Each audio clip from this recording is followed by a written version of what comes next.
Selamat menyambut tahun baru 2021 kepada semua para karyawan Yayasan Basmi Kemiskinan. Saya bawa suara pengasas Tan Sri Muhammad Taib, ahli lembaga pengarah yang 6 orang, kepada semua para karyawan. Kepada karyawan yang digantungkan harapan ini, kita satu-satunya NGO yang meletakkan nama kaki tangan kita, warga kita kepada karyawan. Kerana apa? Kerana kita menganggap kaki tangan kita ialah keluarga kita. Dan bila kita bagi mereka tanggungjawab, apabila saya bagi tanggungjawab kepada tuan-tuan setelah diluluskan dasarnya oleh lembaga dengan kehendak pengasas, maka ia kena dilaksanakan. Berhadapan dengan pelaksanaan, para kaki tangan yang kami panggil karyawan ini perlu berkarya. Dia tu berkarya. Apabila berkarya, apa dia? Menghadapi masalah, dia kena menyelesaikan masalah. Artinya, dia kena create how to settle the problem. Mesti dalam kepala dia. Itu sebab kita panggil karyawan.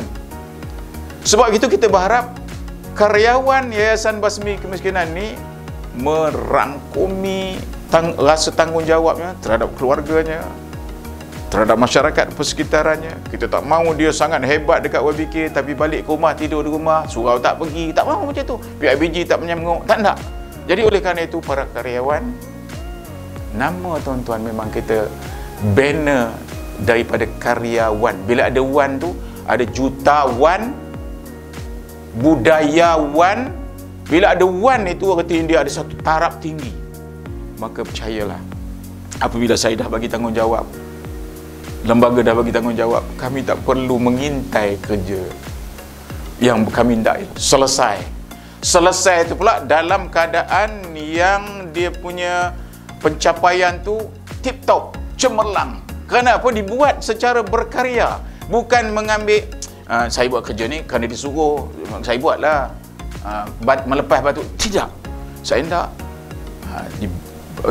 lah dibagi dia kerja tu, disiapkannya. Bila boleh ditunjuk, boleh dilihat, boleh dipamer, boleh pujian itu kemudianlah. Tetapi inilah karyawan YBK. Inilah karyawan YBK yang nak kita asuh.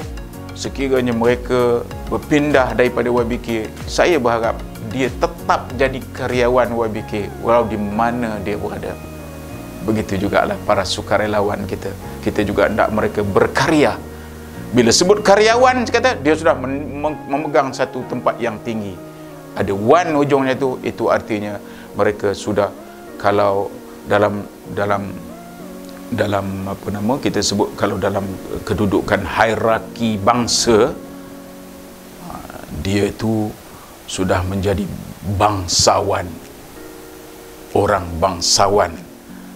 Inilah yang kita hendak. Jadi terima kasih banyak kepada semua karyawan YBK. Selamat bertugas. Selamat ni. Saya tahu tuan-tuan berada di pejabat ni buat macam-macam. Kerjanya multitasking. Yang dapat nama ialah pengerusi lembaga, tetapi yang buat kerja untuk nama tu naik ialah para karyawan. Mata kita nampak, kerana kita sudah 30 tahun bersama.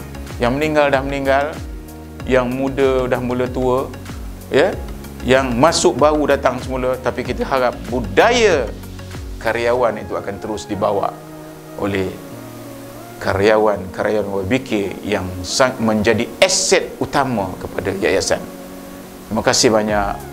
Selamat tahun baru. Semoga tahun ini lebih bermakna kepada Yayasan Basmi Kemiskinan.